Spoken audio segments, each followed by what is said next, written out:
Certainly a bumper set of results that you have here. How long do you think this kind of upcycle that we've seen in commodities or even in dry bulk is going to last? Yeah, I think it's been ongoing for a year and a half, and at least the first half we've seen minor bulk volumes increasing with 9%, and minor bulk is for us cement and steel and aggregates and so on. So that's been quite positive, and that's actually at a time where China has been actually quite low growing. So in that sense, we are still very positive about the world economy. However, when we look at the second half, of course, with the inflation risk in the US and in Europe, we of course see a moderating of demand going forward. So in the short term, we probably see somewhat lower earnings than we've seen the last half year, but in the longer run, we are actually quite positive still. How difficult has it been just navigating a war in Ukraine, Russian sanctions? You mentioned about the COVID lockdowns in China as well. Are you seeing signs that the port congestions are easing in a big way, or do you think that actually things could change? I think in general for shipping, the congestion is easing. For Pacific Basin, we are in the smaller size dry cargo. Only 10% of our loading discharge is actually in China, so we have not really felt as much as many others the inefficiencies in China. So our market is not driven by inefficiencies alone, but actually been driven by the demand. But it's clear that going forward, we do also expect that these inefficiencies will disappear, and hopefully zero COVID restrictions in China will also end one day. Martin, has the nature of shipping changed in some way? Because, I mean, it was a classic industry where when times were good, people ordered too many ships, and then when times were bad, they over-scrapped. It seems that this time that's not really happened.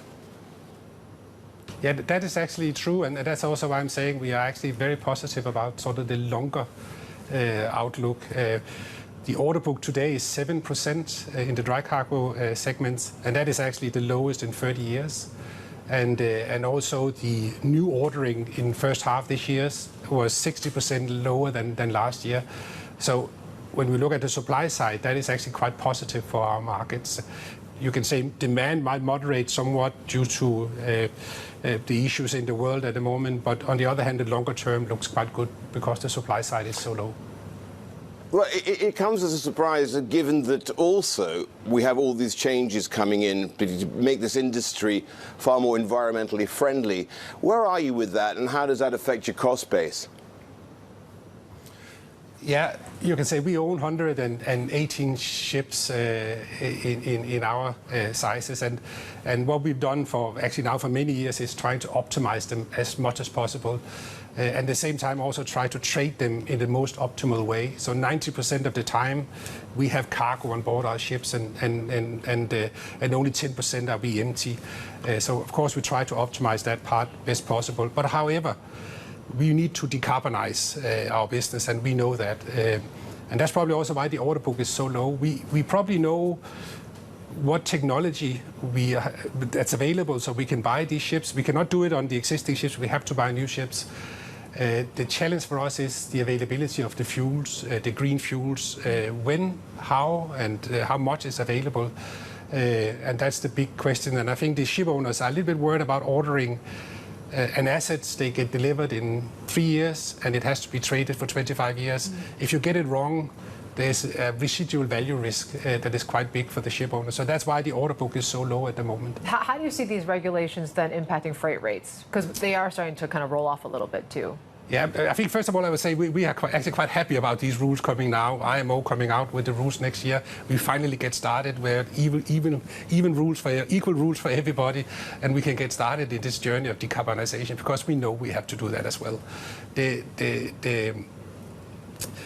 challenge is again the availability of the fuels, and of course we have to see how we deal with that. We have created a cooperation with 2 Japanese partners to design a new vessel that is zero emission, and we hope that in a few years we'll be able to order the first ships.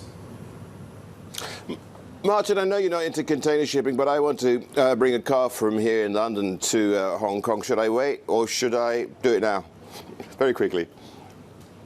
Say it again, sorry.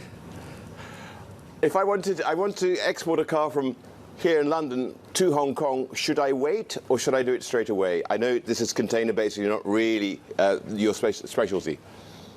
Yeah, I don't think the supply chain should sort of dictate when cargoes are moved.